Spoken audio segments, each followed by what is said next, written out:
Himas rehas ang isang babaeng wanted sa kasong attempted murder matapos itong mahuli sa bisa ng warrant of arrest na inihain ng PNP sa suspect sa Zamboanga del Norte. Mag-uulat dyan si Patrolwoman Amijin Cortez. Napasakamay ang isang babaeng wanted sa kasong attempted murder ng Sindangan Municipal Police Station sa Lower Baluran, Imelda, Zamboanga, Sibugay nito lamang ika-3 ng Setyembre taong kasalukuyan. Kinilala ni Police Lieutenant Colonel Jose Francisco Rivero III, Acting Chief of Police ng Sindangan MPS, ang suspect na si alias Kate Silim or Kia, 26 anyos, walang asawa at residente ng Barangay Tinuyop, Leon B, Postigo, Zamboanga del Norte.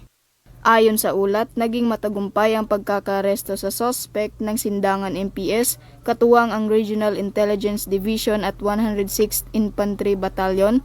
Mahaharap ang suspect sa kasong attempted murder sa ilalim ng criminal case number S6324 na inihain ni Honorable Joel Gonzaga Verside, Acting Presiding Judge, Regional Trial Court, 9th Judicial Region, Branch 11, Sindangan, Zamboanga del Norte noong September 2, 2021 na may piyansang 120,000 pesos.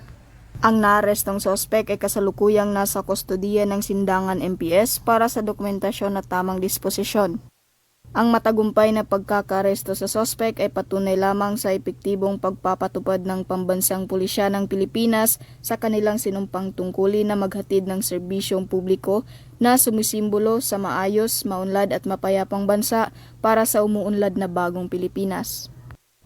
Mula dito sa Zamboanga Peninsula, ako ang inyong PNN Correspondent, Patrolwoman Amijin Cortez, alagad ng batas, tagataguyod ng Balitang Pulis. Maraming salamat, Patrolwoman Cortez.